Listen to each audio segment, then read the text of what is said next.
What's up, viewers? Welcome to Different Brains. I'm your host, Zachary Hoaglund, and you're watching the Week in Neurodiversity. Let's head to Ohio, where fire stations are adding sensory bags for those on the autism spectrum. Firefighter Eric Henry started brainstorming ideas to help autistic patients after a visit with his family. Henry has a sister with autism. We were sitting there talking about them visiting the fire department one day, and I was trying to think of how we are equipped to deal with autistic people within our community. The bags include items to keep their hands busy, reduce the noise, and ways for them to communicate, like using this whiteboard.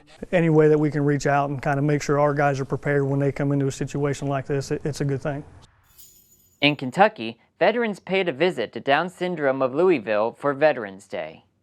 This is the first time the group from the Veterans Club visited Down Syndrome of Louisville all together. Their goal was to make connections with the group, especially in a time where they see a disconnect between veterans and the younger generation. I think it's important that we keep the tradition and the culture up and let people know what it really takes to serve. And I think doing it here makes it even better, right? It's just fun because the questions are just really interesting. In New York, a public school has been created for those with dyslexia. Welcome to Bridge Preparatory Charter School in Staten Island. This is the only public school in New York that caters to children with dyslexia. We walk through a multi-sensory hallway. So if you see on our floor, this is a place where kids both get the jitters out right before they get to school, but it's also like they get to be kids. All of our students, right before the day starts, they do their best superhero pose and they say that they are bold, they are bright, and they are unique. Each classroom is named after a famous person who is dyslexic. People these teachers and kids celebrate. Next, in Arizona, check out how hitting the racetrack is helping these veterans with PTSD.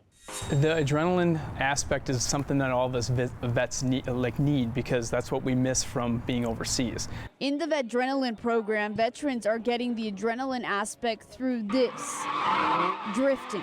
Jess Maney, a member of the U.S. military, founded the program after he struggled with post-traumatic stress disorder and realized he needed a positive outlet, just as so many other veterans do as well. And finally, a New York native with cerebral palsy is performing with a former Dancing with the Stars professional to raise funds and awareness.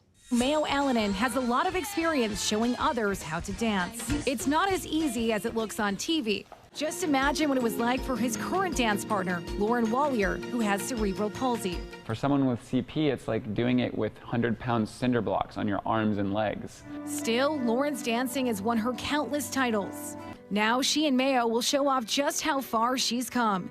They'll perform their award-winning dance, The Swan, at the Lemon Twist Gala to benefit others with CP. And while you're here at Different Brains, be sure to check out some of our other content, like Exploring Different Brains with Dr. Hacky Reitman, and Spectrumly Speaking, the podcast by and for women on the autism spectrum. That wraps it up for this episode. Which story caught your eye the most? Be sure to let us know in the comments, and don't forget to subscribe. Thanks for watching, and remember, you keep advocating, and we'll keep bringing the news.